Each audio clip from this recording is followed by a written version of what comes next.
Welcome back to another episode of the Dragon's Den podcast. On today's episode, we have Chief Sam Sparacello.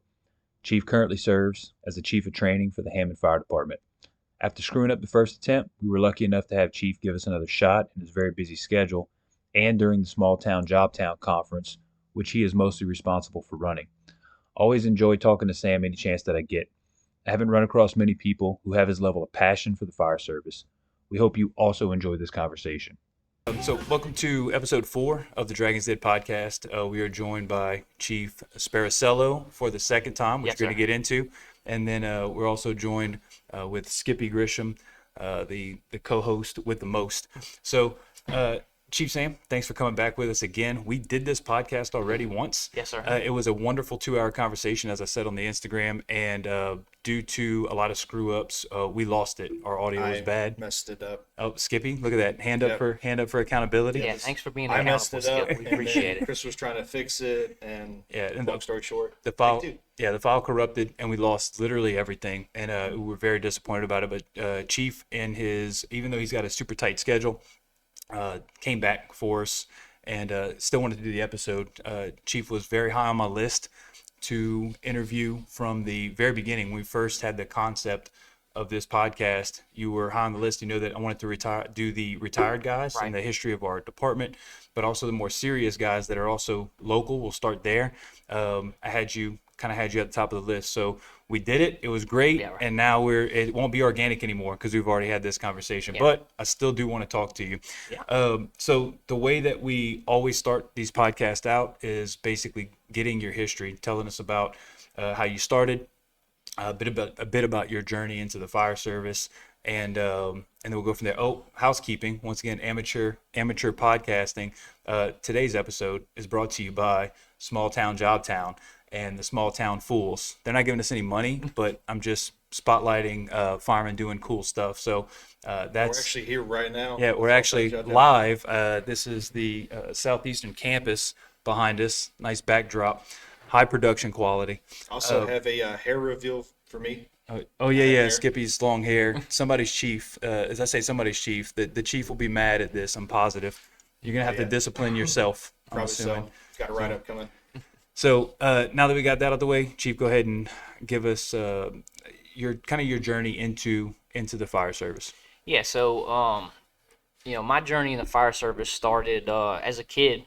So my grandfather was a fire chief in a neighboring fire district, a little small community called Independence, Louisiana, which he was a member of that department for 42 years. So grew up around the fire service. There's nothing cooler as a kid than being able to go to the fire station and ride out on the rigs and stuff like that. So it was definitely a blast and an experience that most people don't get. So my grandfather retired from the Independence Fire Department in 2006. And then shortly thereafter, he had been diagnosed with stage 4 lung cancer. I think he got diagnosed in June of 2008, if my memory recalls correctly, and we lost him around Thanksgiving. So he had a really, really short bout with cancer. Because when you're a kid, you're 8, 9, 10 years old, being at the fire station is the coolest thing in the world. But you get a little bit older, you start to establish relationships, friendships, sports, things like that. I kind of got away from the fire department and focused on just being a kid, right? Being a high school kid. So when my grandfather passed away, it was a very unique experience for me because, like I said, I had kind of become separated from the fire service, had zero intention of becoming a fireman at that point in my life. Was actually enrolled here in my 3rd semester in the engineering program, and was doing pretty good in school. And then, when my grandfather passed away, it kind of it set me back. And during that time, the outpouring of love and support that we got from the fire service was second to none. And, a lot of people can't say this, but I have a picture of the moment I realized I wanted to be a fireman. And it's an aerial shot of the 1968 R model Mack pumper that my grandfather bought. It was the first brand new fire truck the town of Independence bought. bought it the same year my mom was born, so it's kind of special to us. And it's the truck, and then my grandfather's casket's on the back of it, and then myself and my first cousin are in the cab of the truck.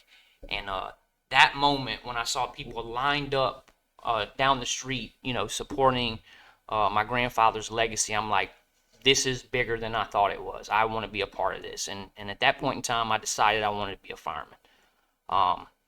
Stayed in college a little while longer. Started volunteering. Like most people, started out as a volunteer, and man, it's just infectious. Fell in love with it. Anybody that knows me, when I commit to something, I'm 100% in whatever it is. So that's how I was with the fire service.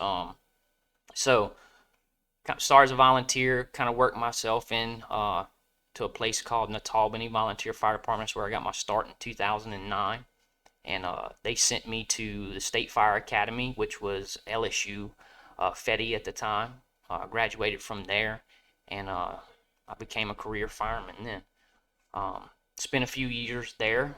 Really fortunate for that time because it allowed me to gain a lot of experience, which I desperately needed for my next step in my journey, which was joining the city of Hammond Fire Department in 2013. And,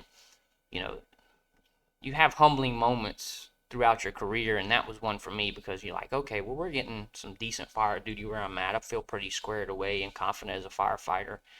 But it was another animal when I came over here to the city, and it kind of put me in check and said, okay, we really have to double down on what we're doing here for me personally to be at the level I wanted to be. So started that, rose to the rank of operator pretty quick. So I think in 2015, I became a driver operator and spent a lot of time on Engine 41, which is our busiest engine company in the city, and then eventually graduated, whatever you want to say, to the rescue company. We had a citywide heavy rescue. And I want to pause you right there.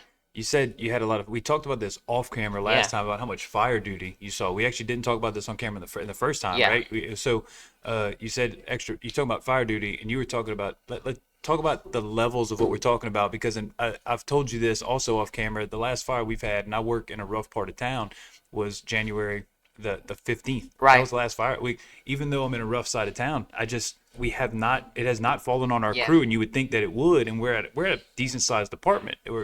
It's not a small department where I'm at. So you told me that about your fire duty, and I was like, whoa, you're going to that much fire? And it was actually kind of surprising. And people almost feel like it's an exaggeration. Right. I almost felt that way. But it's one of those things to where even like Natalbany, this area, we do a decent amount of fire duty here in Tangipahoa Parish. And, my last year at Natalbany, I think they made right around 30 working fires. Dang. And my shift was on duty for 18 of those.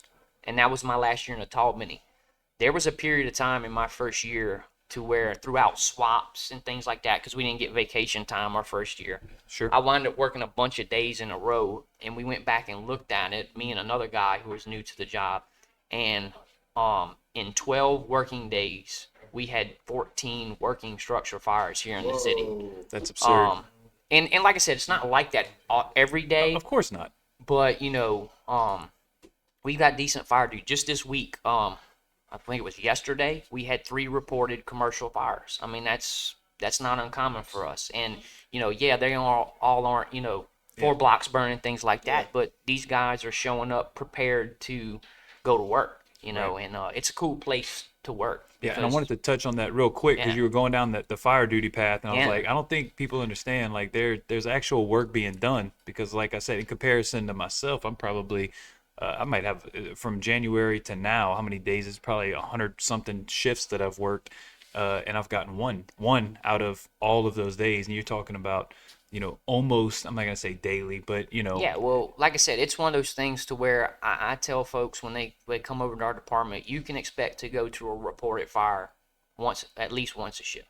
Now, whether it's burning crazy. Or not, that's course. depending on the circumstances. So what's y'all's fire prevention like? Y'all have that many fires? Yeah, I mean, our fire prevention does a great job, but it's just, I tell people we're in the Bermuda Triangle here, man. Yeah. We play as far as fire duty as a department that's much larger than us. I think, Correct. and don't misquote me on this, but I think per capita, we're one of the busier fire departments in the state for fire duty. Yeah. And it's a cool experience, a cool place to work, and it's a hell of a place to be if you want to be a fireman. Sure. So, no doubt.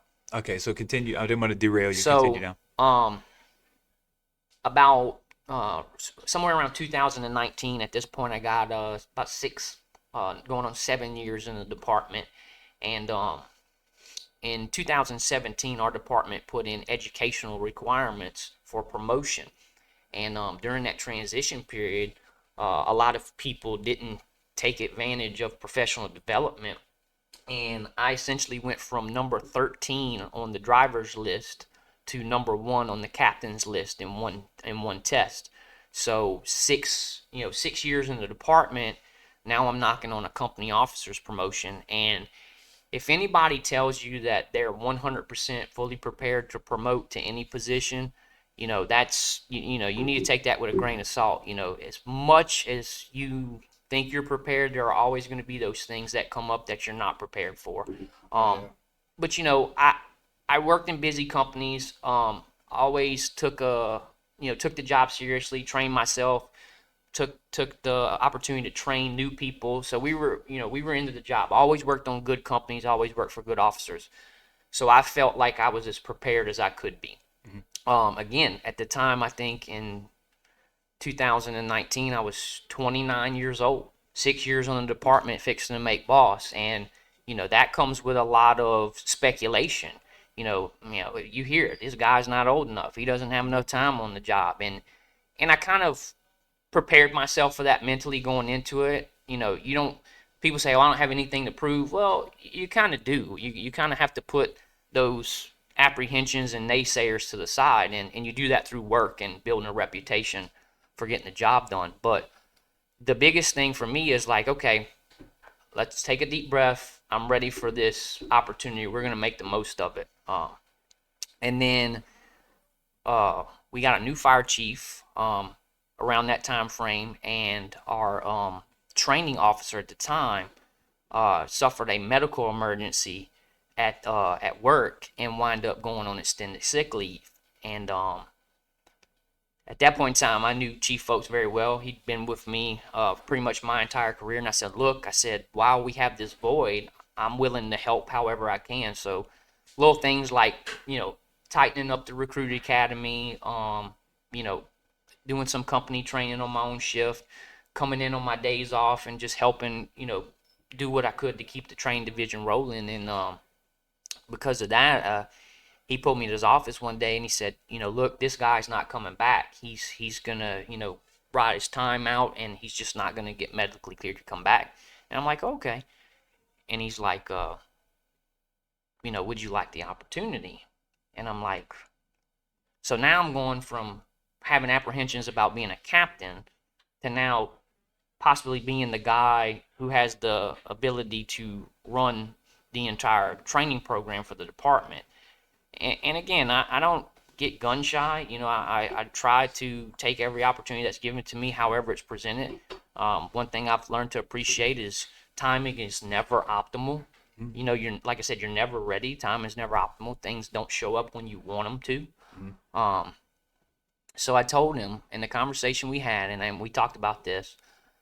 I asked him, I said, well, where do you need me? Do you need me as a captain, or do you need me as the training officer? I said, because the only thing that's going to change is I'm going to come in and do the same thing every day, regardless of what position I'm in. The only difference is the amount of people I have the ability to influence. And I was hoping that he would say, no, we're just going to put you in the captain's spot. And, I remember you saying that. And he said, no, I'd like you to take the training opportunity. So spent 4 years as the training officer for the city of Hammond Fire Department. Bumps and bruises, pros and cons, good times, bad times. And then we had some expansion, some growth in our division, and we created a chief of training position, which is a division or comparable to assistant chief position, which I promoted into through attrition. And so now we have 2 people in the training division now. So I saw you recently added. When did y'all add that second? so we that started training officer? the provisional class of July of last year. So we're just now getting to the point of the testing and promotional process. So Very cool. Yeah. So from and now there, I'm sitting here with you yeah, today. and that's the And that's my journey in the and fire that's service. all right. So we're gonna wrap up this episode. It was Thanks for watching. yeah, we appreciate you guys coming in. No kidding. No, one of the reasons I think this is where we jumped off last time is that I had found you through Chief Folks, and Yeah. like I said, I'm hopefully going to have Chief Folks on at another time. Yes. It's not his podcast right now; it's yours. However, I was reading it was on fire engineering. I was reading an article, and I had read it. I was like, wow, that's cool. Reached out to Chief Folks, and he's like, yeah, if you need anything, just give me a call. Blah blah blah. And then that's how I knew. I was like, oh, who is it? Chief Folks? Is it Hammond? He's right down the road. And it eventually I started. We had met at different places, and one of those places was a fire conference. Yes. And we kind of knew I've been sat through your classes before, which I very much have enjoyed, and I've told you that multiple times. So looking through, I kind of wanted to go through the same that fire conference route, because I just saw that you're doing stuff with the CFT Green Team. You were teaching at Lyft, so kind of go down that conference route, because that's a very important part of my journey, but I wanted to hear it from your perspective. How'd you get into it? And then how it developed? Yeah, so Todd Edwards is over there hanging out and hiding in the corner, but I'm gonna name drop him a couple of times. So my journey in the fire conference arena kind of started a little bit different than everybody else. My first experience with a fire conference, anything outside department training, was actually with Anthony Rowett, and Mickey Farrell came and did a little symposium in Slidell. So he's also Anthony's tucked over away in here the too. corner and off camera. Oddly enough, actually, this was Are not. they making you do these shout outs? What's funny? No, I just don't have any friends, so these are the guys I'm looking at. Yeah, you know? it could be literally anyone. If his wife was over there, my wife did a conference in Slidell one time. Right. Yeah, so oddly, we did not plan this, but yes, they are part of the story, and they are at the end of the table. But Yeah. go ahead. So basically, Anthony and Mickey came in with this event, very low numbers. So someone reached out to me and said, look, we don't have very many people signed up for this thing. Bring whoever you want to bring. So this is like the day before. So I put an email out across the department and said, hey, I'm going to this thing if anybody wants to join me. And Anthony, I think we had like 5 or 6 guys show up with me. And we had a pretty good group represented there. And at that time, I'm looking in this room and I'm like, man, these guys are high speed. This is very good information, high level stuff, and there's just nobody here, and I'm like, I didn't know this existed. Correct. What I knew about fire service training was limited to my experiences within the silo of my fire department. Same. So, I'm going to circle back to Anthony in a minute, but that was really my first experience. Fast forward a little bit. Chief Kurt Isaacson had put a post on Facebook basically saying, hey, if anybody wants to learn how to run a fire conference, come out. I think it was the fire conference in 2022, I believe. Or, I don't know, Todd. My first one was February of 2022, but I don't remember what it was called. What was February 2022? The fire conference, Yeah, right? Yeah. That's where I first saw Todd. He did his disabilities class up in the morning. Phenomenal I think he got program. shuffled into that one, but Yeah. as a fill spot. But anyway, same one. Go ahead. So anyway, we just basically showed up as the help. Yeah. And I don't know what the timeline is, but that's kind of like that formation of this thing people talk about as CFT Green Team, right? So it was me, Ryan Neal, which is another guy that works with me, and a bunch of guys from all over the country, different ranks, different years of experience, just coming together to learn the back end of what it takes to put on one of these events, and that was very, very beneficial to me. So, like I said,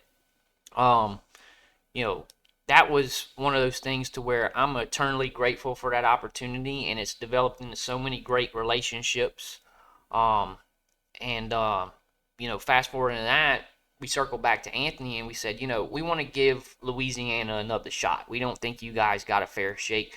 And we did the same program at our place, and that's kind of the birth of us starting to do this, conference, symposium, seminar type stuff. And I want to say we had around 50 students show up to that, and a great turnout, great event. It was a one-day deal, and we were like, man, this is awesome. Anybody that's ever come to one of these things, they can't imagine what they're missing out on by not coming to events like this. So, like anything else, we want to get bigger, we want to get better, we want to reach more people. Sure. Right? Completely agree. Again, in my timeline is like, the ball of string, here, there, and everywhere. But so in that point, sometime in that period, Lyft was doing their conference. I'd attended that. Phenomenal conference. Always enjoyed it. And Chief Oaks and I were talking, and they said, hey, they called for submissions. And I said, okay, that's cool. I wonder who they're going to get this year. And he's like, well, what do you think about us submitting something? I'm like, okay. So, in full disclosure, anytime I submit something, this is what it is. It's a concept until I get, the yes or no. Yes. Correct. But anyway, so we put a submission in. We, we got accepted, and we were like, oh crap, we don't have anything prepared. So we said, well, we'll just do a one-day seminar to kind of test drive these programs. And same thing, had about 40 guys show up, free event. We kind of beta tested it, made some adjustments, and then, we delved off into the world of presenting on the conference circuit, and been doing that for a couple of years at different events. Always enjoy it. Because like I said, it's not just the fact of attending these things, being able to present at them, but it's, the camaraderie, the networking, the after the conference, right? So like I said, and it's just continued to grow, and, we were always wondering, leading up to this big event that we're now doing, and hopefully we can continue to do, what are we going to call it? What are we going to call this presentation? What are we going to call this conference? What are we going to call our Fool's chapter, right? Right, which we'll get into later, but go ahead. Yeah, so that's kind of and it was Chief Folks. He said, well, we the morale stuff, right? In the rescue truck, we had stickers in the cab that said "Next Stop Jobtown." We took the fire department patch, took the letters off of it, and put "Next Stop Jobtown." And people always say, for a small town, you guys go to a lot of jobs, and Chief's like, that's it. Small town, job town. And, we got it. And that's what it's been ever since. So we're here. We're in it. Yeah, we're in it. Yeah, we're in it. That's I don't want to go down I don't want to go down my path, but I do want to reinforce the last things that you just said, which is the fact that conferences are vitally important. Sure. At least in my eyes they were. I know what my personal experience is. Game changing for me, career changing for sure. But also another thing that you said, and I've heard this a million times, it was Chief Champagne whenever I became the training coordinator in Broussard. He goes, go out to these conferences. He goes, it's the networking. And the first couple ones that I went to, I did zero networking because I'm not a networking person. It's like I got the information. It was awesome information. And then I went eat and I went back to my hotel room. It didn't really matter. And it wasn't until about the next, I went to CFT and then Lyft right in 2022. And once again, talked to essentially nobody, but it was awesome. It was unbelievable. And it wasn't until later that part became much more clear, which was, oh my goodness, if you need something, if it's like, if you have a question about something, that even though these dudes are unbelievable and they're awesome, they want to give you what they can give you. Call them for something. They generally want to help you out. And passion. Right. And There's something about being around other people that share the same passion, it just recharges your batteries. Especially if you're at a department that the guys that you might work with don't have that same passion. They might be just punching the clock, riding the recliner, and sometimes being around people that just don't have the same mission statement, that drive. Go to a conference and just being around people that just share the same interests and it's the same, just it's like recharges your batteries. Yeah, sure. Absolutely. So yeah, I wanted to piggyback on that. Now I wanted to back up just like I did last time, and unfortunately, we've already rehearsed this conversation, but Yeah. last time it was candid. But I This wanted is a to. reenactment. Yeah, it's a reenact. It's an official reenactment. As I was No gonna- animals were harmed during this reenactment. All drivers utilize the close course. so Right. the first time that I didn't know you at all, and then I went to CFT in 2022. Once again, Lyft was right after. I think it was in March, Yes. and we might get into haters later, maybe, possibly. We'll see. definitely should. But I think we should. but now on the front end, I was a hater. I was an absolute hater because I saw you, Chief. We were at Lyft and we were doing some version of hot. It might actually have been Andy's. It was Chief Storm's It was class. intentionally Yeah. aggressive. We were in the same class, and you were in there, big white helmet, giant shield, and you were fired up. And I don't know what you were exactly talking about, but you're talking to somebody else, and you were just like, man, this and that, and you were so excited. And although I'd had my little mental change at CFT, I wasn't like fully bought in yet. Right. I mean, it was definitely a changeover, but I still was hanging on to, 15, 16, 17 years of not into the jobness. Playing So I video remember, games every day. yeah, playing video games every day. And so I had saw you, and I remember thinking, man, this dude is just ate up. Yeah. Like that. I branded you mentally as an ate up volunteer. Yeah, this guy's a buff. This Yeah, guy's this- some he- rescue Oh, Ricky yeah. type. He Yeah. doesn't know what's going. Like this is crazy. And I remember mentally judging you, not having any idea of who you were. And I told you on the last. I got to apologize because holy crap, I was wrong. I got to know you later once again through reading Chief's article, and then reaching out to you, and then show up to your Lyft class. I was like, hey, I'm gonna go sit in and see what they have to say. And I'm not joking. I've told you this multiple times. The passion and the energy that you bring into your classes was exceptional. I think you were one of the better speakers that I've ever heard, and I've heard you teach at this point, I think maybe 3, maybe 4 times at this point, and it's always an enjoyable class. I absolutely love it. Thank you for that. See that passion and just I was so unbelievably wrong, but I had to. That was the last podcast that got exploded. I told you for the first time, like, man, I was judging you. I was way wrong. I was the haters that I do sometimes complain about. Right. I was one of them. I was one of the guys. I didn't know where your passion was. I didn't know what was going on. I just saw it, and my visceral reaction was like, ugh. And that comes as a guy that spent 2 years as a volunteer and really enjoyed it from a tiny town. Right, I saw right. your passion. And I was almost. It's almost like holding the mirror up and like, oh, like he's doing too much, right? Right. He can't be. Nobody can love the job that much. And but that was my. I had to tell that story Right. because I thought it was important. But you already knew that was coming because Oh, we already did this. Yeah. So I wanted to bring that up. Let's go from that to Small Town Fools, because obviously we just started up the Cajun Fools. Shout out to Cajun Fools. Yeah, shout out to Cajun Fools. Y'all were the sponsor for the last episode that exploded with the Central Acadiana Fire Symposium that doesn't exist anymore. So now it's the Small Town Fools. What made you guys feel the need to start it? Did you feel like there was a hole? Did you feel like it was just something that was kind of bubbling up that we need to kind of? What was the? Yeah, so it kind of go back to Skip's point here.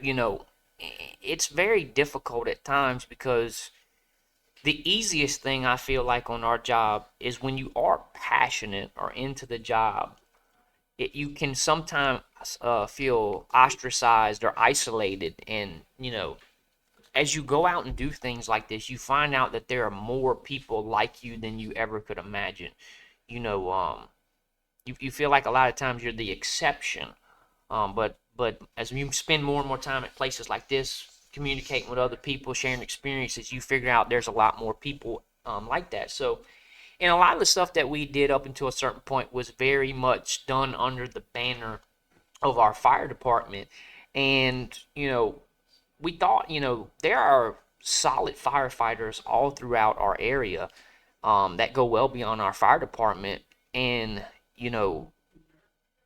if you don't have a fraternal organization in your fire department, you kind of have no group, no conduit, no sense of belonging. And we were introduced to the Fools again with conversations that we had with folks at conferences, and we were like, man, this is phenomenal. This is something that we can take and kind of separate it from our fire department and then expand to other fire departments where people don't have access to training, facilities, props, things like that. And again, whether it's the conference, whether it's the fools, whether it's just me, doing what I do day to day, or the folks that are members of our team, our purpose is always the same. Our purpose is to provide training and camaraderie in the fire service to as many people as we can. Yes. And the fools has become that vehicle in which we can do that. That's awesome. And beyond that, it's just infectious because, we kind of took a stab at it, had some pretty good success, and then through other conversations, people are like, man, what is this fools thing? What are you guys doing? How do you set it up? And then next thing you know, you're on the phone with Chris for 45 minutes trying to explain to him what you're doing and how you did it and this, that, and the other. And like I said, because of our fools chapters, we've been able to inspire other people to start their own chapters, and it's been great because now we're not just limited to just our chapter. There are chapters all throughout the region and the state that we can lean on and pool resources and share ideas, and it's just been a phenomenal experience, man. For a lot of people that don't know, the Fools is the second largest fraternal firefighters organization in the U.S. So, Yeah, that's something that the culture here is not very fools heavy. With it, I talked to once you're again talking about in our state. in our state. Yeah. I would even say I would say our state generally. Once again, I'm with a decent sized department, 285, 300, and you talk about fools. We started the Cajun Fools chapter, and he goes, "What are the fools?" But I was in the same boat. What is this? Yeah, what is this thing? We We got those back at home. Yeah. what are y'all doing? But when I went to CFT in 2022, that was my first experience with a Fools chapter, is because I went out there. We did a hot class. We're forcing a door. I completely bumble the door, and I got two younger skinny kids that knocked that door out like it was no problem. Hopped in, swept it, door control. I was like, man, these guys are smooth. Dialed in. Yeah. So dialed. And then I was like, hey, where are you guys from? Did your department send you down here? Like, no, our Fools chapter sent us down here. And I said the exact same thing. What is that? Yeah. This was only a couple of years ago. What is that? And it made me think, okay, they paid for, I think, the plane ticket. They might have been able to get the whole thing, but they were able to pull together some funds to be able to get them down to CFT. And I was like, oh, these guys are like, maybe that's something I gotta put on the map. I gotta figure out. I gotta look more into this because I'm over here bumbling up a basic door force, and these guys are absolutely crushing it. There must be something going on. Right. But that was my first experience, and once again, throughout the whole region, we're running into the exact same, I say problem, but it's the same situation with the Cajun Fools. Is guys don't quite know what it is, so a lot of it is just selling the message of, hey, come on, we're trying to keep the brotherhood alive, rebuild, and hopefully put some trainings on for free that you guys can come to, and get those things done. Yeah. So we're a similar boat. And I can tell you for our chapter, there's a lot of people that put in a lot of hard work to make our chapter successful, and the Fools are the people that put on this event and other events, and the dedication that they have to this, all volunteer, early mornings, late evenings, weekends, whatever, just for the simple fact that we want to provide, relationships and training to those who don't have that access. One of the things I think we're proudest of, is once a quarter we do a free training event that's open to anybody, hosted by the Fools, and I've heard people say, man, this is great. We don't have this where I'm at. We don't have access to this stuff. We've had people come from Mississippi and Arkansas for a one-day Saturday class, and it's like the humbling moment for me is when you see all these people in their gear doing drills, and you look at the coats and you see some of the organizations that are represented. We're in, BFE, Louisiana, in some place hosting a training event, and I see Baton Rouge, Lafayette, New Orleans, Alexandria, and I'm like, wow, this is pretty cool. They're coming from way out. Yeah, and Bay St. Louis, That's big. Yeah. That's big. And it, like I said, it's a very humbling moment, but in the same sense, it's like, okay, this is why we're doing this. This is the purpose. It's kind of that full circle moment, right? So speaking of circles, Okay. one of the things that we talked about was well, actually no, let's back up. Let's back up. One of the things I want to talk to you about was training recruits and the transition from the line to training. So obviously that is a gigantically different job, going from a potential line boss to now every recruit that comes through Hammond is now through you, and you've got to figure out organizationally, like, what are we doing, how are we managing it, and we'll start there, and then that might work towards into circle of influence. Yeah, so I can kind of talk about what our goal is, what our purpose is, and then that will kind of segue into how do we get it done? What is that process, right? So my goal and our department's goal has been since I've come into training is with the recruit program is, however long that period of time is that we have these recruits, we want them to come out of the academy and be prepared for that first fire day one. Mm-hmm. We want them to be able to come off of that rig with some type of inclination, some type of basic skill set to where they can stretch a line, get in their mask, whatever, and go to work.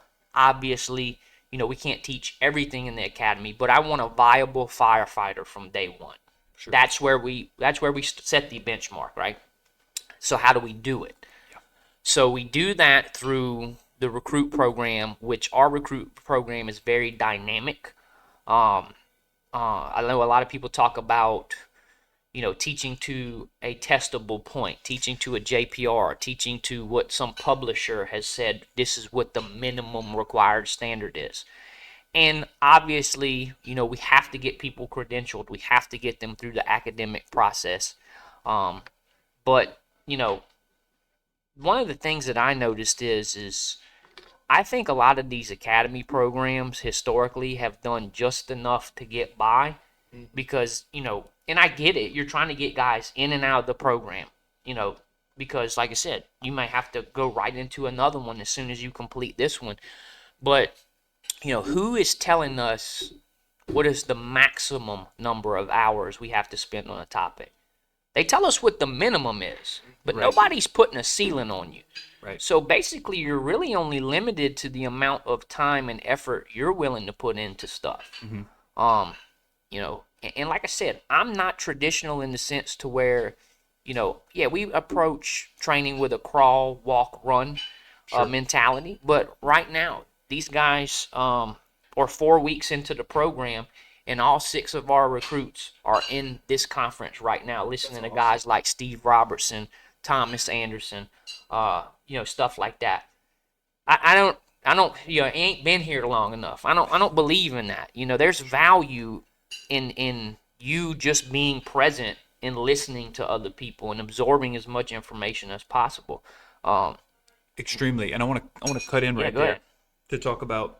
So I was a training officer with the city, with my full time with Lafayette for 2 years, and I saw some of that. I guess you're kind of getting down that path, but I want to make sure that you hit on it, which is teaching to the standard, because we have to credential people, but also with our department, we're so big that we don't reach out to outside training like we should, in my opinion. Yeah. And what happens is we have gaps that get left where we're teaching the book and we don't teach anything else, and the real world is not matching the book, and trying to bridge that gap. And that's one of the issues that I had that pushed me into trying to get into our recruit academies to say, look, you've got the book.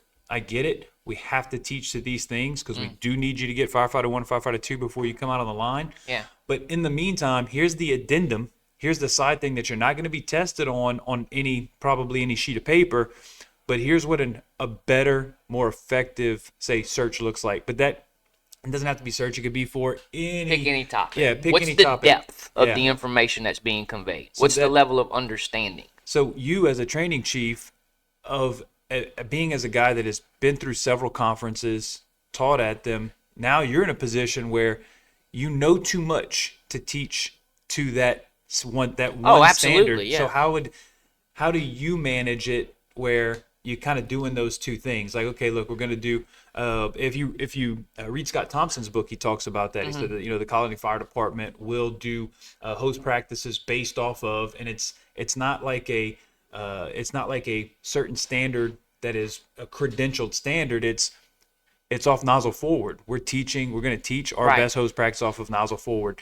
We're going to teach our best search practice off, and I don't want to misquote Chief's plan, but I have the book in the bag. But he's basically saying we're going to operate our fire department to the best possible way to do that, even though it might not be the credentialed way to do that. Correct. And I feel like you in the position that you're in, that's going to be part of your job, is to figure out how do we bridge that gap so that we don't send out a bunch of credentialed firemen. They get on the line and they think that they're going to be grabbing the boot of the guy in front of them, and then their captain or whatever takes off, and they're like, "Whoa, what happened?" Yeah. And then cause what happens so often, and I'm going to tie this up, is you see it so many times. I've seen it so many times. You get out of the academy, captain looks at you and goes, "You're just fresh out of the academy." He's like, "Hey, forget all that stuff you learned. We're going to teach you how to do it. We're going to teach you how to actually do it." But then ultimately, a lot of times, and you have the flip side of that as well. The captain says, "Well, they didn't teach you this in the academy." You got both ends of it, man. Right. So trying to bridge over that gap, like if we're in a department that is kind of sticking to the same thing that's over and over, you can't pretend that there's not a gap because you know too much at this point. Correct. Right. So how do you manage that? So it's real simple. Like I said, I always say this, and every time I speak with somebody and every time I teach, I say this, everything starts with clearly defined expectations. And expectations are set on what do you want the end product to be. You can't set standards if you don't know what you want your end product to be. And you can't enforce standards that don't exist. And my standards for my training program are mine. That's not to say yours are lesser than or equal to or better than, but they have to work for the city of Hammond. Sure. And that's one of the things to where it's not a generic program. It is geared toward, putting viable, aggressive firefighters, intelligent firefighters who have a level of understanding beyond, just to give you an example, 5 types of building construction. That's a 30-minute PowerPoint. And now building construction? No way, man. So it's one of those things to where you have to set the expectation. And then the other thing is you have to give people the vehicle to get to the destination that you want them to arrive to. I'll be completely honest with you. It's effort. It all comes down to that. When the academy's in, our staff is working 12, 14, 16-hour days. They're there before the recruits. They're working through lunch. They're staying late to prepare for the next drill, the next evolution. And these guys are phenomenal. We spoke about this last time, but, our training program, especially in the academy, has grown so much. I have a cadre of about 12 to 15 guys at a given academy. And it's phenomenal because it's, okay, who wants stake in this department? Yeah. Who wants to be the change you want to see in the department? And out of those, half of them are company officers, which is phenomenal because who better to set the expectation for an engine company than an engine company officer, a truck company than a truck company officer, right? And it's, these guys have the ability to mentor, lead, exercise their muscles because they're learning just as much as they're teaching. Sure. You want to fix generational problems as we talk about? No doubt, yes. Put these people in a room together and give them the opportunity to work together and figure things out. Don't just expect it to happen. And I don't believe in generational conversations. I really don't. I think what we're experiencing is more societal than generational. I see 50-year-old guys on their cell phone just like the 20-year-old guys. And it's just a lack of engagement. So how do we get to a point where we have a lack of engagement? Well, you have to feed the animals. Firefighters are animals. We have primal instincts that tell us to go do the things we do that other people don't do. So if you don't feed the animals, they're still hungry and they're gonna wind up in the garbage. It's that simple. Yeah. So what are you feeding your animals? Right. And I don't mean to compare firefighters to animals, but I think there's somewhat of a parallel there if There's a you parallel. take it in the correct context. There's a parallel, no doubt. Well, I like that one of the things you mentioned was trying to bridge the gap between we talked about the standards and the reality, but also the line and training. There can be oftentimes a and I'm not saying it doesn't exist in Hammond, because I guarantee it does. Like, oh, we got training today. Oh, training. It becomes training is the bad guy, where to try to repair that, which can be difficult, is to bring those guys in and say, hey, we're not on different teams. We're not on different teams. If you want to be an effective firefighter, training is where it starts. And so we need you to instead we need to be the opposite of separate. We need you mixed in. This is a team sport, guys. Oh, big time team and sport. If people don't believe that, there are no individual achievers in the fire service. Yeah, you got guys who are first rounders, right? You got the 5-star recruits, but at the end of the day, firefighting is very positional in nature, and one hand on one nozzle is going to put the fire out, but I need those other 12 guys on a fire scene to fill their role. And everybody has value and everybody has a place. Don't critique people who have never been given an opportunity to expand their horizons. Maybe they are what they are because nobody gave them a fair shake. Nobody took the time to mentor them, say, hey, this is why this is important. Hey, you need to be into the job because this job is, life or death. Absolutely. And like I said, that's one of the things that I get jazzed up about. It's like, this job is great, and we have to do our due diligence in showing people why it's great. Do we need to be realistic? Absolutely. But at the end of the day, nobody says the job sucks until somebody convinces them the job sucks. That's true. Nobody comes into this job saying, "Oh, I'm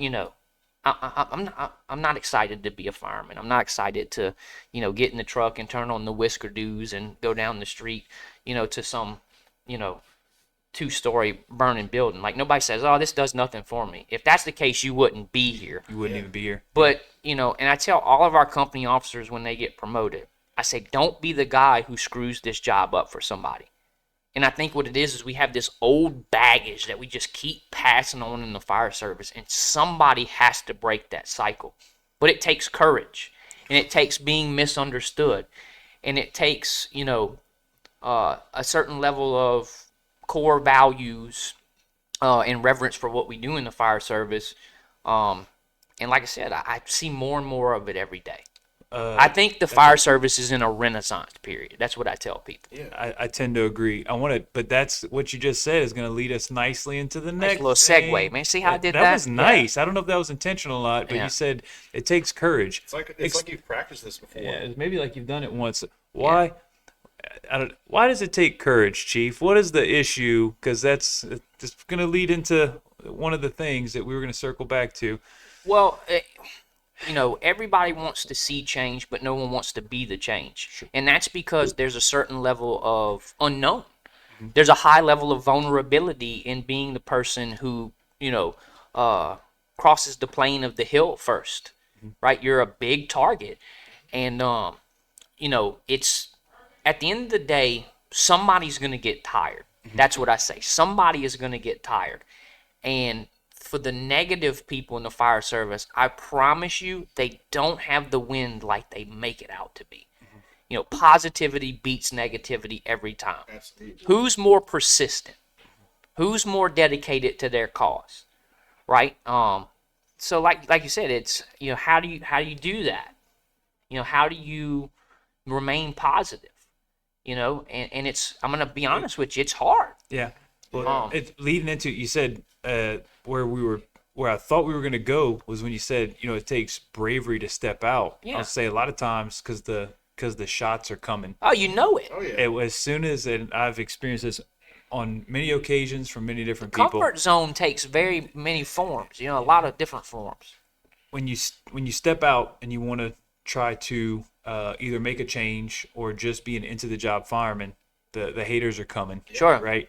And I know that you've said in the past that there's you still have it today. See, once again, as a guy that just read the book by the cover, I was that hater to you. Sure. If we never had another conversation and somebody said, "Man, you see that little dude with the big white hat?" I'm like, "Man, that dude is, oh my goodness." But if we never had a conversation, it would be me. I'd be the hater.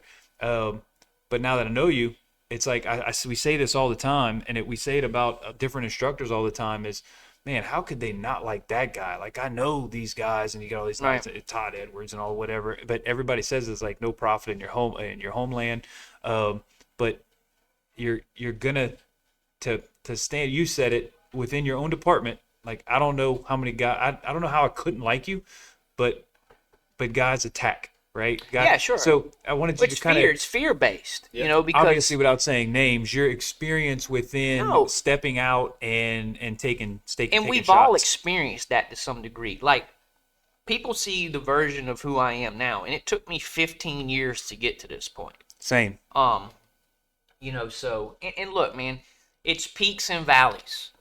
It comes in waves, and you got to breathe through the waves, right? You did talk about that last time. I said, were you always an into the job fireman? Oh, man. And you said it and was I told kind of you, every really 6 months I need to reset. That's what I wanted you to say. That's my lifespan, right? That's how long my battery lasts. You talk about that internal reactor I have. Sure. It's good for about 6 months, and then we got to pull the rods out and put new fuel in it. And that's realistic because burnout is real. Yeah. And the brightest stars burn the fastest. I think the retention problem that we have in the fire service is two polar opposite things, because you have guys that shouldn't be in the fire service to begin with, and we become so desperate for people, for recruiting and retention and things like that, that we're giving people opportunities that can't meet minimum requirements. Yeah. But on the flip side of that is you got guys that are so ate up with this job, they go full tilt, 100% commitment, and it's not sustainable. It's not. Yeah. I don't know if you led me into this or not, but you probably did, because you're a smart dude. I'll say it again because I said on the last podcast we had a guy the same way, full tilt. Yeah. And he was into everything. If you could be involved in something, he was involved with it. And good guy, nothing wrong with him. Yeah. But absolute first guy I ever saw with a radio strap on the department. He was trailblazing. He didn't care. That guy. He was that guy. Yeah. Cool dude though. Yeah. Cool dude. But everything. You need something for the union. All in on the union. All in to help cook everything. All into even to some point making a comment like. He was so ate up with the fire service, and this is insane. I want to say that for the record, this is an insane statement. But he was so ate up, he had like a heroism thing where he said, "I want to die inside of a fire." Yeah. Like that's how ate up he was with the fire service. Yeah. That's how when you say guy that's burning bright, like he was all in, and then a year or two in, he made driver, but a few years in, he just burn out and turn the other way. So it's about like you said. It's the peaks and valleys. It's that goes into. So one of the things that we talked about it on the last podcast. When you talk about burnout, I see it happening. I've seen it happen in the past. I see it currently happening where guys get very frustrated when they work outside of their circle of influence, and they get frustrated with everything that they can't control. Chief did this. This chief did that. I can't. I want this change, and I can't get it, and for all these different reasons. And they get super negative within a department, and they kind of just retract back. Yeah, they become jaded. Jaded is exactly the word. So, and for me, my answer has always been, because I've had people have told me, "Hey, I don't want you to get burned out." Like concerned, not haters, guys that are my friends saying, "Hey, just take a breath." And I'm like, "No, I'm good. I'm good because I stay within my circle of influence." Sure. There are a lot of things I would love to snap my fingers and change about the fire service or my department, but I can't, and it is not worth the headache. The bashing through I made this analogy literally yesterday. You got a cinder. If it's easy to get to the change that you need, and there's Jello in the way, it's easy to move the Jello out of the way to get there. Then go ahead and try to make that change. That's a worthwhile. If the door is kind of already cracked, then you're not going to take a lot of damage going through the Jello to get to the end goal. Go through it. But what I see a lot of times is there's a cinder block wall and the change is on the other side, and there's guys plowing through that cinder block wall because that change is so difficult, and they're taking so much damage that either they don't get through it and now they're hurt, or they do get through it successfully, but they've got a broken leg, their neck is all busted up, and it's like, you didn't have to. You pick your battles, not the hill to die on. And especially if they don't get through, jaded because they were working outside of that circle. Sure. I know, like in my experience, when you talk about circle of influence, that was a very hard lesson for me to learn, and it wasn't until I say recently, like within the last like 5 or 6 years, that I really learned, about self-positivity, but just focusing on what you can have influence on, and understanding that you can't be in control of all situations. So where I started the fire service at, which is a great department, they're making a lot of great changes and progressing, making great strides, but at the time it wasn't a fit for me, and I let a lot of negativity bring me down, and I became a negative Nancy per se. And what ended up happening is I made a career change, or not a career change, a department change. And I get to this new department, and it's a municipal. Went from rural to municipal. I got more funding, cooler equipment, everything I wish I had in my old department, and I was still miserable. The grass wasn't greener. Absolutely. And I think a lot of people experience that. Your experiences in life are not unique to you, and that's what I tell people all the time.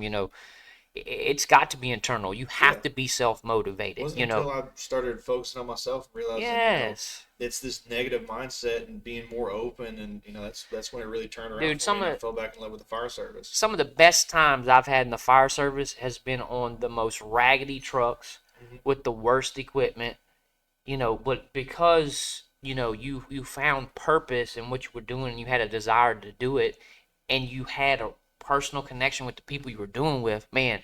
We talked about the good old days, right?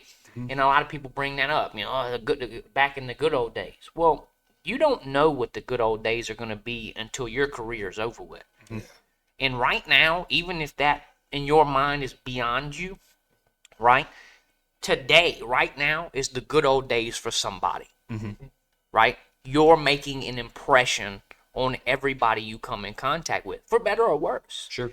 And, I say all of our wounds in the fire service are self-inflicted. We are our own worst enemy when it comes to stuff like that. But, you have to be internally motivated and create your own positive mindset, I feel, to be someone who has the endurance, right? Right.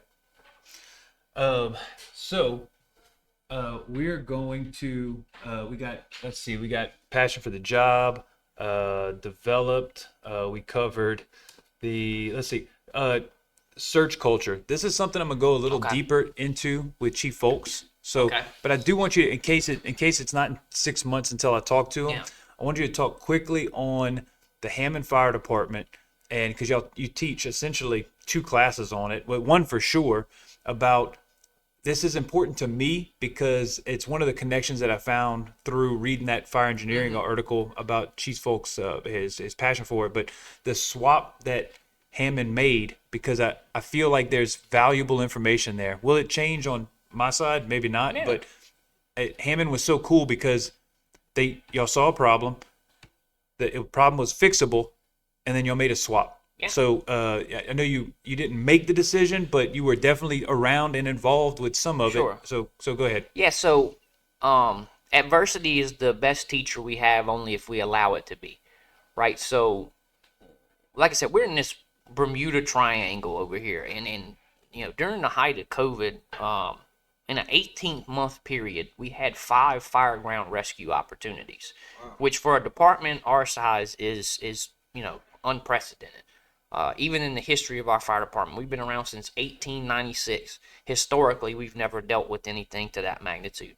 And a lot of the mindset came from, taking some L's. We had some fires that didn't go like they should. We didn't have the success that we thought we did. We told ourselves we were better than we actually were. And then when it was time to execute, there was a big skill gap there. So we had to change culturally. my hope is for other departments is don't wait until you have to deal with the negative consequences to make the change. Sure. The change is coming. Yep. So the question is, do you want to make that decision on your own, or do you want to be forced to make that decision? Right. So like I said, we got to work, man. We went down to base fundamentals. We reworked some of the ways we did. We instilled a very heavy search culture in our department. And because of that, it just seemed like we were finding more people in burning buildings.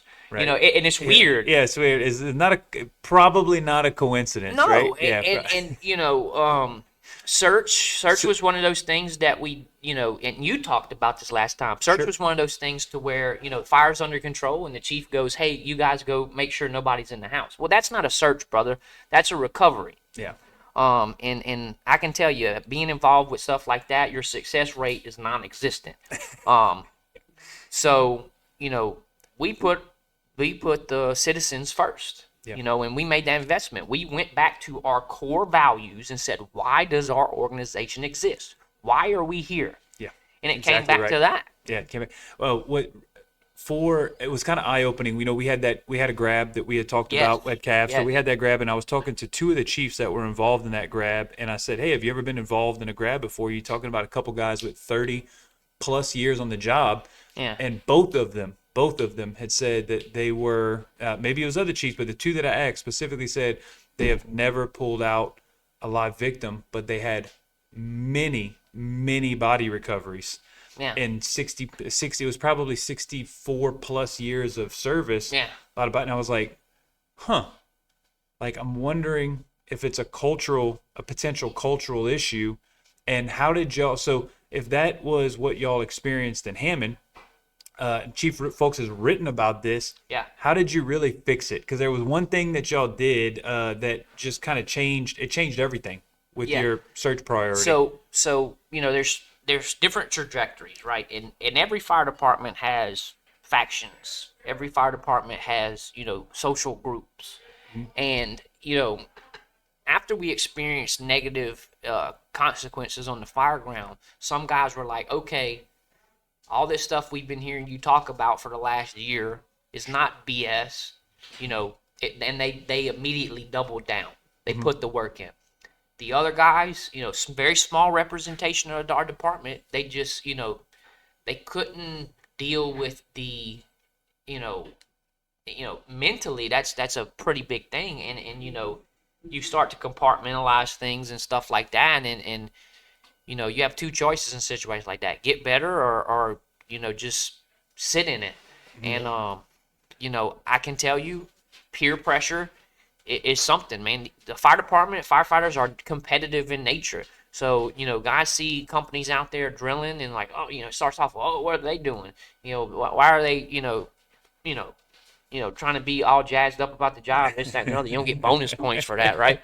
Yeah, so we get paid the same whether you go do a drill or not, huh? And so the biggest thing is when everybody else is doing this, even if you're hesitant at first or you want to so quote unquote die on your hill, it's true. Through peer pressure, a lot of things are possible, and it doesn't have to be a negative thing. It's like you kind of reach over and grab the guy next to you and you say, let's do this together. Because at the end of the day, nobody cares about the factions within your fire department. Mm-hmm. Nobody cares about that.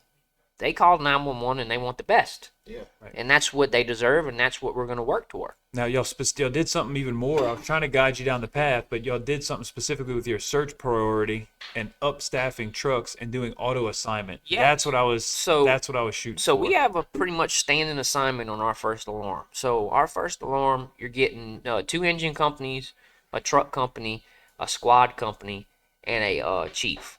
So that squad and that truck are both in the same house. Mm-hmm. And we cheat. That's what I tell people. We cheat because Yep. we're not a big fire department. We don't have manpower falling out of our pockets, right? So our truck company is a 5-man company, right? We talked about this last week. Sure. Like 5 men, Yeah. for a city your size and the staffing level you guys had, that just doesn't make sense. It doesn't, sure. But we cheat. Yeah. So we have 2 guys on the squad and 3 on the truck. Okay. That's my inside and outside team.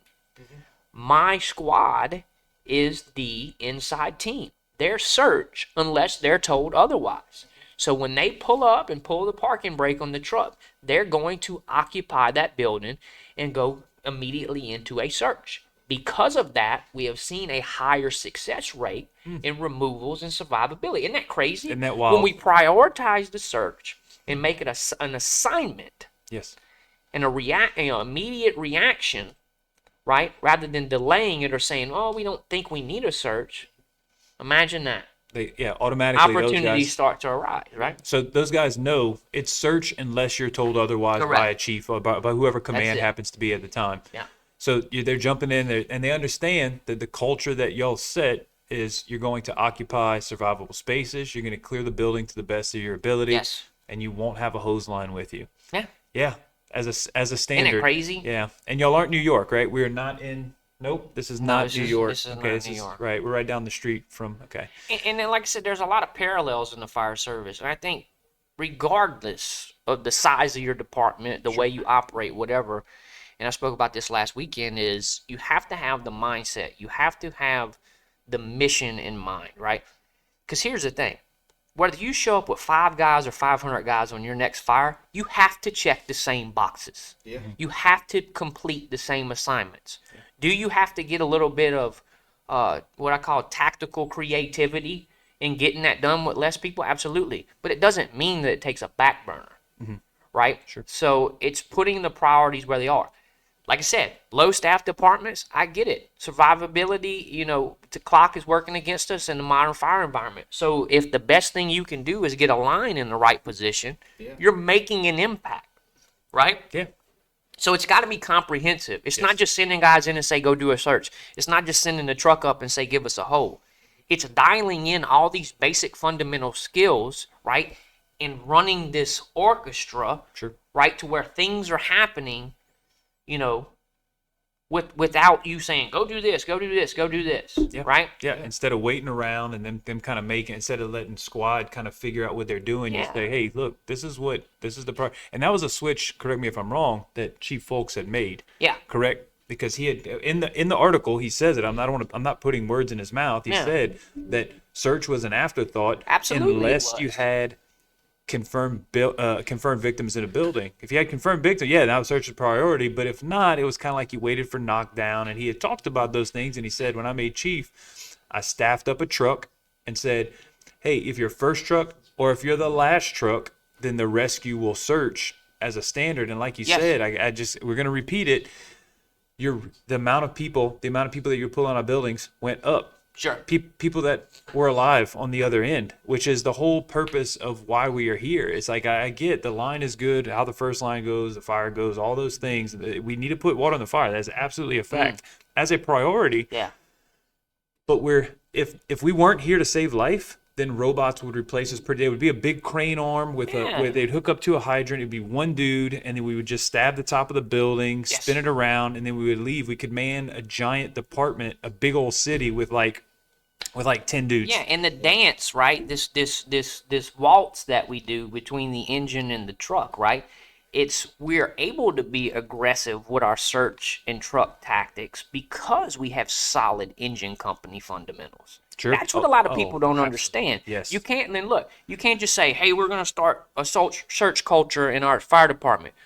Well, you need to make sure that somebody's putting the fire out. Yeah. And you need to make sure that the guys that are putting the fire out are pretty squared away in doing that part of the job. Yeah. So it's a big interconnected, If there's a push that needs to be made to a back room, a box deep into a box, and they're kind of just BSing in the living room and kind of just, we don't really want to. If they're not making that strong push, they are hurting they're hurting the victim, but they're hurting that search pretty rough, but pretty bad. Yeah. So you got to be competent on both ends. I You're right. agree. And it's difficult. Big ship, big ship takes a long time to turn.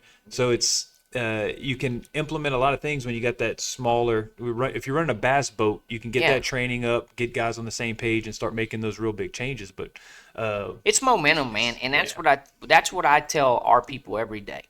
My goal is momentum, My goal is not to say, hey, by the end of the week, in 6 months, in a year, we're going to have this fire department exactly where we want it. Yeah. Tactically, professional development. It's an impossible task Yep. because it's evolving every day. Sure. More and more is being asked of us. People are getting busier every day. It's just reality. And, my thing is we start small.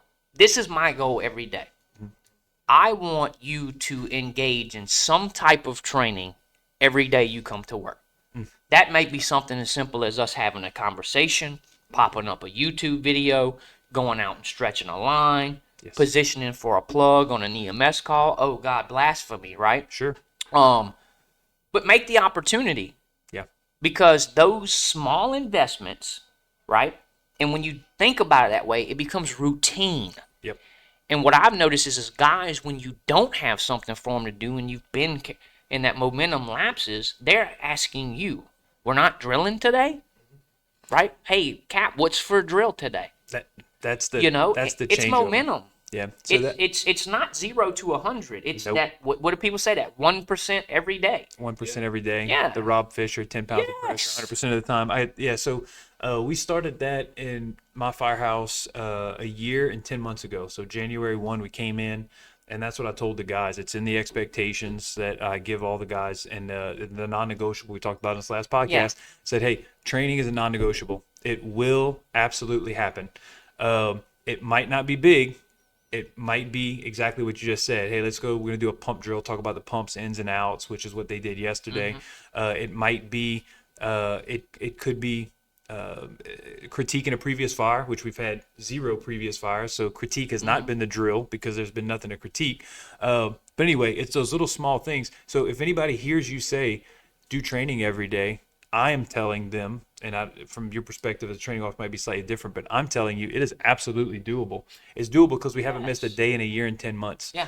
We've done something every freaking day, and it's entirely manageable. But it also might be really hard. We might put on gear and VES the same room over and over. It could suck, but that's usually not the case. Well, and that's the thing, it's just like any other sport, and there's a lot of comparisons made between the fire service and sports. What's today? Thursday? Yeah.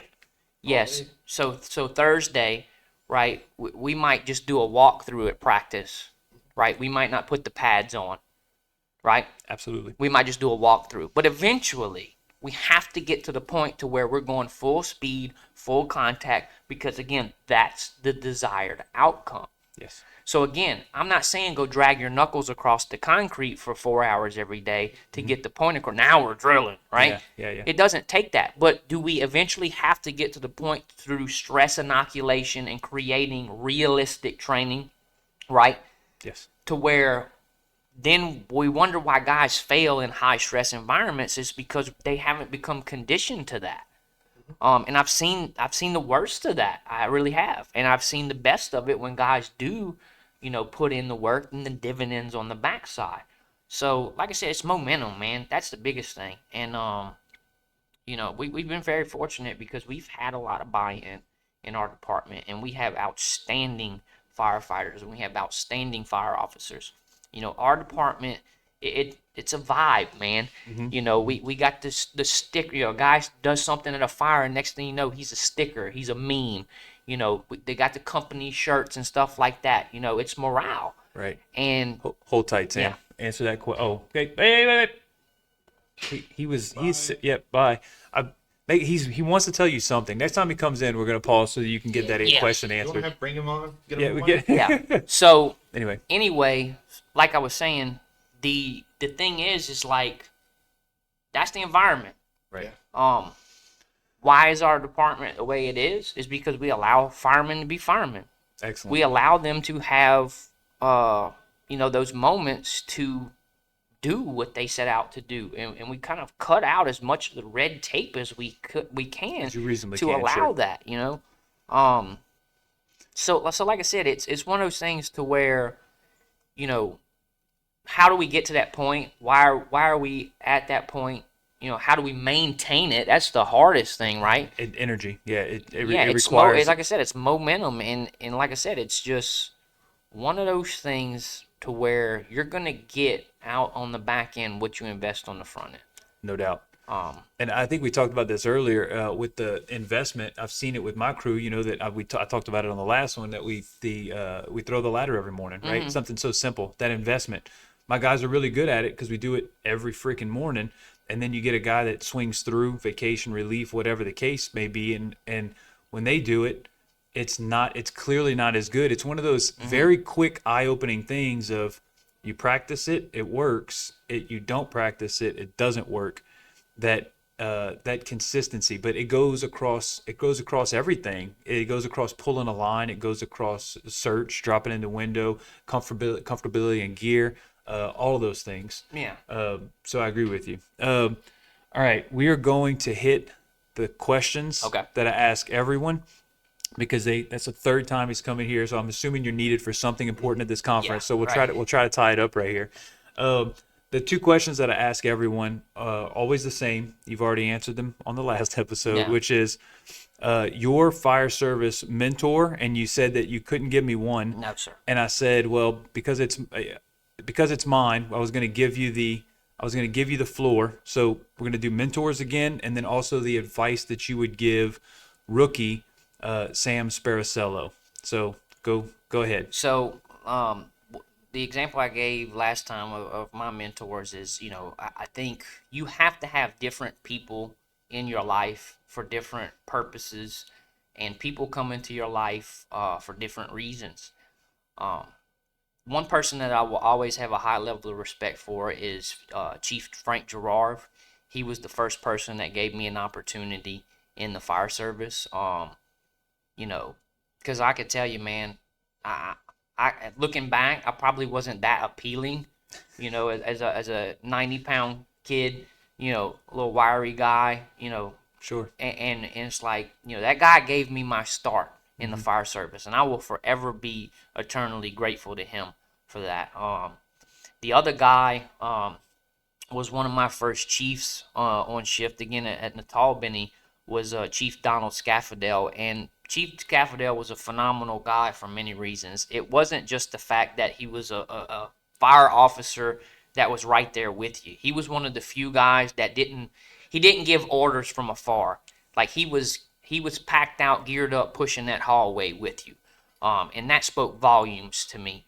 Unfortunately we lost him to COVID. And it's one of those things where you really don't appreciate the value that people put in your life and how much they've influenced you until they're gone, and that's very unfortunate for many reasons. But what I'm grateful for with Chief Scaffadel is not just what he showed me as far as being a fireman, but he taught me so many things that personally have benefited from me. What it is to be a good father, what it looks like to be a good husband to your wife, and never met a stranger, never had anything bad to say about anybody. And I always admired that about him. Yeah, that's strong. The positive. I have the similar experience where I've got a guy that, and I don't mean to cut you off. I got a guy that I wouldn't call him necessarily a mentor, but he was so positive all the time. He left an impact on me. Yes. He was one of my old cats. He wasn't going to teach me a whole ton about the job. It's not like we're out there drilling every day, but he was an eternally positive person, not only in life but also for the fire service. Yes. Saying this job, he would say it over and over. This job is great. This is an awesome job, and that really, to me, lasted. Probably similar to this. Absolutely, this guy. Sure. yeah. So, and then to shift gears, I have some that have been more recent in my life that I didn't have a long-standing relationship with, don't have a lot of contact with, and you want to pause? Yeah. Are you good? What's up? Okay. Cool deal. Okay. Came to give us a thumbs up. Yeah. We're wrapping up. Yeah. Yeah. Well, it almost looks like Well, you it need looks like you need something. Yeah. For the fourth. Thanks for interrupting the podcast for the fourth time. Thank you. Appreciate it. So the more recent guys, right? And like I said, this is not me trying to name drop, because there are so many people that have positively affected me in my life.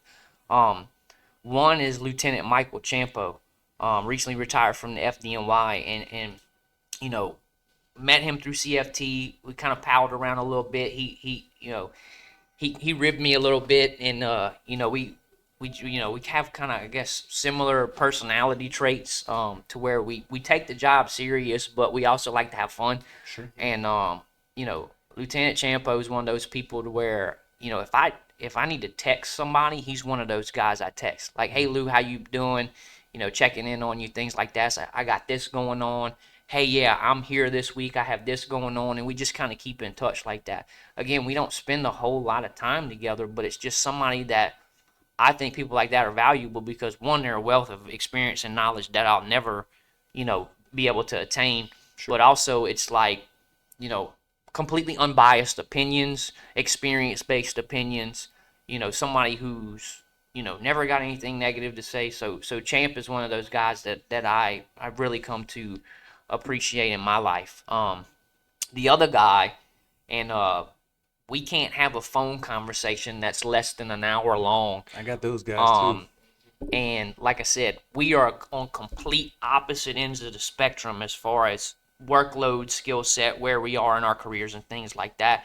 Is Mickey Farrell, man. Mickey and I, we kind of think very similar in a regard to where we want to think about the depth of things, right? We don't want to just see what the surface is, and I really appreciate that about him. And that's why we can't have a conversation that's shorter than an hour, because we take those deep dives, go down those rabbit holes, and like I said, same thing. Good sounding board for me. Like, hey man, I'm dealing with this, and he's like, well, you need to consider this, or don't worry about it, whatever. So those are the people that have influenced my career and continue to influence me as a person, and I'm very grateful for them amongst many other people. Sure. Yeah. Excellent. All right. So the last thing would be advice to young Sam Sparacello. And I told you this last time. I like the idea of a regret question. Like, what are the regrets you have in your career? But it's such a negative question. Yeah. Because people hate regret. So all I did was spin it and go, hey, what advice would you give to yourself on the to rookie just entering? Yeah, it's one of those things to where, and I say this every day to everybody I work with, whether it's in my department or outside: slow down. And that's just not skills-based stuff, right? That's just your overall perspective and perception of this job. Slow down, live in the moment, appreciate things for what they are right now. Be present now. Mm-hmm. If you're at the firehouse, mentally you need to be at the firehouse. Like I said, I have a lot of time left in my career, majority of which is my career is not going to be on a rig. So now I really appreciate the time and really wish I would have appreciated more of the time that I had on a rig. Like I said, everybody's worried about getting caught up in this hamster wheel of gotta promote, gotta move up the ladder, this, that, and the other. And like I said, 100% fortunate for the opportunities that I've gotten. But you can be comfortable, right, with just being a fireman if that's what your goal is, just being a good company officer. We need to stop telling ourselves that we have to get to a certain rank or position to have influence. True. To have stake in what we're doing, to be a good mentor, to be a good person. And that's what I would tell myself, because like I said, time seems like it moves very slowly, but it moves a lot faster than you think. And you blink, and next thing you know, you're somewhere completely different than where you started. And you start asking yourself, how did I get to this point? What is the culmination of? When you talk about regrets, that's why it's the culmination of all these things: good, bad, ugly. It's all the culmination of these things that made me who I am today and made me have the mindset I have.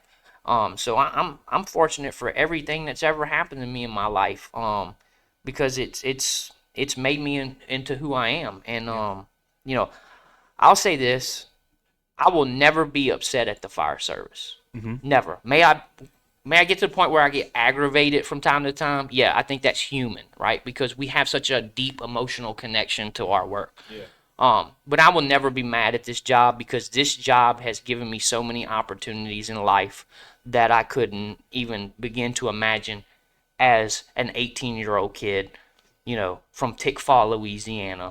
I've been fortunate to make so many good relationships, and I'll always be fortunate for that. So that's what I would say to me. Yeah, slow down. Slow down, man. Yeah, that's exactly what Chief Saunier said when I had him on. He goes, just appreciate the now, and it was pretty much. I told you, I was like, I think you stole Gerard Chief Saunier's answer. But It's a good answer. It's a good answer, Yeah. and I'm probably going to hear it multiple times as we go I through believe in this. that. I really do believe in that.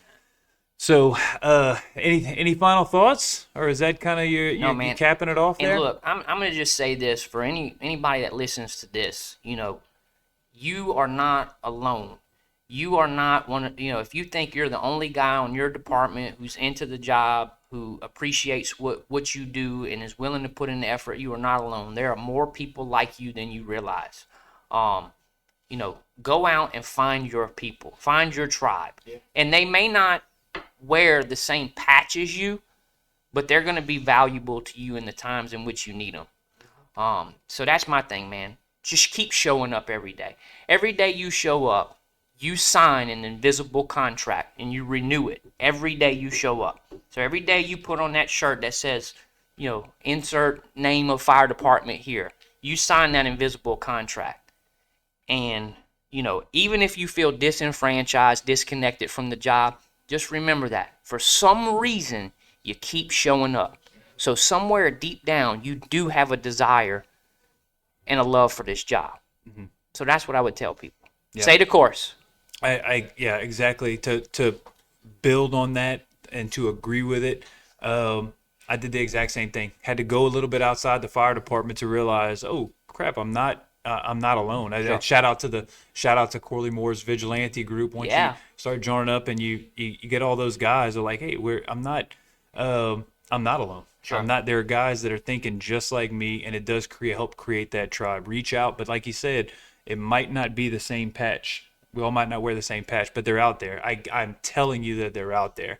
Come out to conferences, reach out to people online that you think are posting cool stuff, and they're usually it hasn't happened yet, but they usually want to talk to you, and they're willing to help you the best that they can. That's how I've found that to be true almost universally. Yeah. So, all right, we good? We're good. All right. I appreciate you guys having me. Sam, we appreciate you coming on. Like I said, I've said this before, you were high on the list when we first started this little project. I said, I got to get Sam on. You're one of the top few in the spreadsheet. I'm glad you came back we're almost at 4 hours of podcasting now. But we appreciate you coming on. So that's wrapping up. That's wrapping up the 4th episode. Skip, appreciate you driving all the way out to Hammond to get all this stuff set up. Welcome to small town, job town. Welcome brother. to small town. Yeah, they're doing cool things out here. It's a very cool conference, bigger than CAFS, and yeah, hope to see you next year. Yes, sir. So, all right, appreciate y'all. Thanks for listening. So should I hit record now or? Yeah. Oh, you didn't oh my God. Skippy, that's it, brother.